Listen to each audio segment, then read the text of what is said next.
Clair Obscur Expedition 33 is a game that is obsessed with art.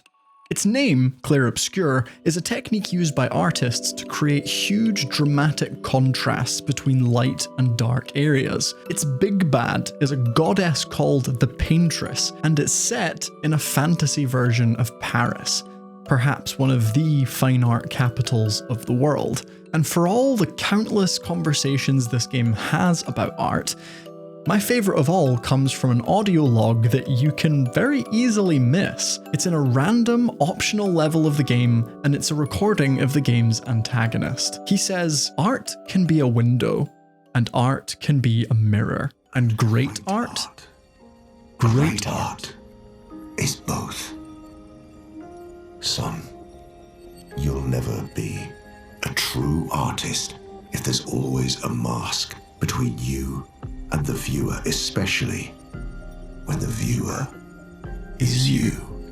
It says that for anything you create to have an impact, it needs to be an honest reflection of the person who made it. That way, it provides a window into how that person thinks and feels, and it allows anyone who comes across it the chance to relate to it and see themselves within its frame. So, with that in mind, I'm going to be honest with you and share something about myself. I am a massive perfectionist. It's something I deal with on a daily basis, and although it can be a valuable tool if I harness it correctly, it can also be a really toxic thing that just feeds this constant cycle of self-criticism. I've been this way as long as I can remember, but lately I've been trying really hard to get better at not letting it feed that self-criticism quite so often. Just when I was taking this stand against my perfectionism, I started to play Clair Obscur, a game that, ironically, many people would tell you is perfect. From all the rave reviews I had heard, I certainly expected it to be good, but what I didn't expect was for a video game to perfectly encapsulate the feelings of stress that perfectionism constantly brings up for me. I definitely didn't think that in around 30 hours of playtime, it would go into such depth about what perfection even means. And I should have known better, because you see, art can be a window and art can be a mirror. But great art is both. Clair obscur, troublera-tu, trouveras effet. Clair obscur, dans les hauts peintures, trouveras sans elle. Clair obscur, troublera-tu, trouveras effet. Clair obscur, dans les hauts peintures, trouveras sans elle. By now, you have probably heard of or seen the hype around this game. If you've played it, chances are you understand the industry-wide limelight that it's basking in.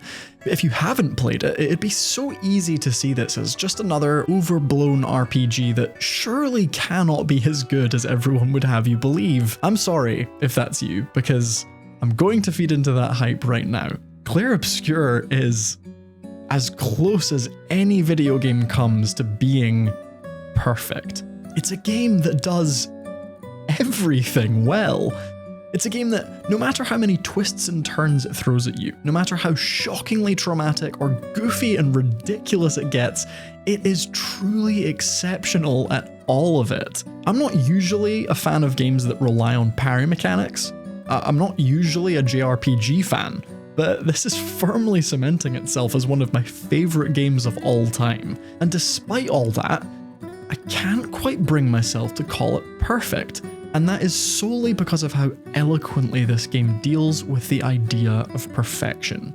The theme of perfection is everywhere in Clair Obscur. The word comes up in almost every battle, and if its letters aren't being thrown up on screen, the game is enticing you to strive for it with deliciously satisfying quick-time mechanics. The game's characters are all expecting perfection from themselves and their closest loved ones, and all the while, the game itself is presented so beautifully and seemingly flawlessly that you'd be totally within your rights to call it perfect. And for a game that deals so closely, so frequently, and so deeply with the idea of perfection, One of the strongest takeaways I had after its credits rolled is that perfection doesn't exist.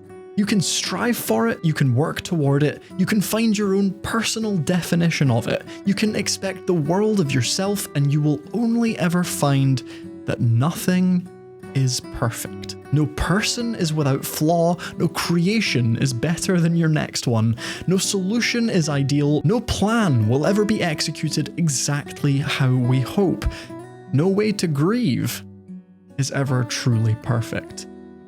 So, to argue that Clair Obscur is a perfect video game? That just feels so contradictory. The thing is, perfection is a very misunderstood concept in this day and age. Something that is perfect is completely without flaws or defects. It's something that is objectively, purely, undeniably faultless and infallible. But as objective a concept as it sounds, nothing that exists is perfect, because it's actually subjective, meaning that something that's perfect to one person can be equally not so according to others. In short, perfect things are perfect only because of the expectations, hopes, and pressures that we put on them to be so. This is precisely what the characters of Clair Obscur discover over and over and over again. When they set out, they have the most successful route of any expedition in front of them. They have the Lumière converter, a tool that no one else has had. They have what they deem to be the perfect strategy, but things go awry almost immediately. They're carrying the hopes of their people to be the one perfect expedition Lumière has ever sent, and yet within hours of landing on the far shores of the continent, they dub themselves the Disaster Expedition. Paris itself is often thought of as a picturesque city. Its monuments are symmetrical and immediately identifiable, which adds to its reputation of an art and culture capital. It's a place that's regarded for its poetry, architecture, cuisine, and other creative endeavors that require a degree of je ne sais quoi. And the opening shot of this game shows an imperfect, asymmetrical imitation. Lumière, as it's called in the game, is a city that's fractured. Its broken buildings echo its people's spirits, and the shards in the sky signal that this place has been shattered into 1,000 irreparable pieces, never to be returned to its former beauty. Every year, the Paintress, a goddess who lives across the sea, writes a new number on her monolith, and every year, the people over the age she's just written wither and die. For nearly 70 years, Lumière has sent out expeditioners to try and stop the Paintress, and for nearly 70 years, no group has ever succeeded.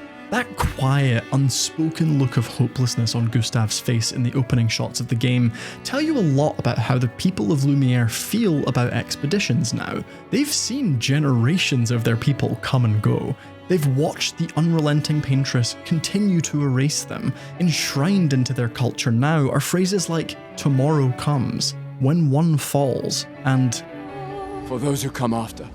The dream of a successful expedition has faded into nothing more than a couple of echoed expressions that have trickled down the generations. These phrases are an admission that the current expedition is going to fail, and its sole purpose is to lay the groundwork for the next one and the next, until someday, somehow, against all odds, the perfect one will succeed. By the time our expedition takes place, that glimmer of hope, that belief in perfection, has been all but lost to time. Fewer and fewer people are joining the expedition every year, and most have accepted that there is no stopping the Paintress and her doomsday clock. This is a city that has seen so much loss that its people now fail to believe that perfection can be achieved. And yet, the cast of characters that we get to know have their own, much more optimistic relationships with perfection. Gustave is idealistic.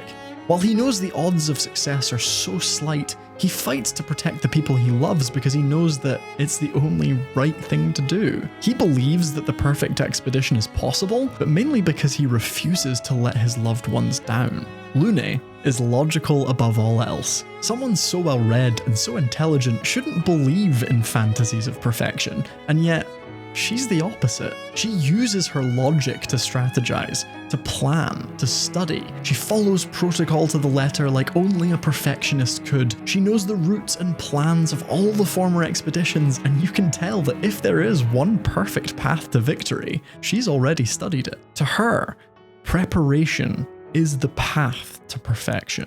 Sciel has experienced tremendous loss for someone who's only 16, and the more time we spend with her, the more we learn that the only reason she keeps going on this expedition is because she believes that it's the only perfect way to grieve the ones she's lost. Verso, who we meet later, has an entire combat system that's based around tiers of perfection. For someone who was raised by a family of artists and someone who learned piano from an early age, this constant need for perfection feels so authentic. This is someone whose second nature is to practice something until it's not just perfect, but beyond perfect. And then there's Sciel. Perhaps most of all, this is a character who has fully embraced the fact that perfection isn't real. This is a woman whose life hasn't gone in any way according to her plans. She's lost her husband, she hasn't had the child she's always wanted, her best friend has been erased by the paintress, and even her plans to end her life on her own terms didn't go as planned. And somehow, Sciel is the most carefree character in the game. Everyone else's idle stances are brooding, dejected, or numb. Sciel stands swinging her arms with glee in spite of all the horrors around her. She embraces life's ups and downs, but she chooses to stay on the ride and bet on what comes next, which is stunning writing for a character whose entire combat style is based around wielding a deck of cards. While Expedition 33's story really focuses in on grief, there are so many lessons to be learned from each character's pursuit of perfection, particularly because the gameplay is constantly aligning you with it. There's so much to be said for how active this game makes its turn-based combat. Being able to dodge and parry makes things really engaging, but it's the fact that you can pull off a perfect dodge, a perfect parry, and even a perfect damageless battle that kept me coming back for more. Hell, some boss fights are so challenging that you need to be perfect if you want any chance of winning. I love that there isn't a visual aspect to tell you when you've achieved a perfect parry. Not only does it make it so much harder to pull off, but it also reflects what I said earlier. Perfection really is this imperceivable thing that you can strive for and never see in front of you. And yet, like the characters you're playing as, you will never stop trying to achieve it. After 10 or so hours, this engaging combat loop might have become a little bit dull, but Sandfall Interactive managed to add high-stakes decision-making and significance to every single battle. Do you heal your character now, or go for a parry next turn and try and restore some health with a Lumina that you've unlocked? If one of your characters goes down, do you use your next turn to revive them, or take your chances with your remaining party members?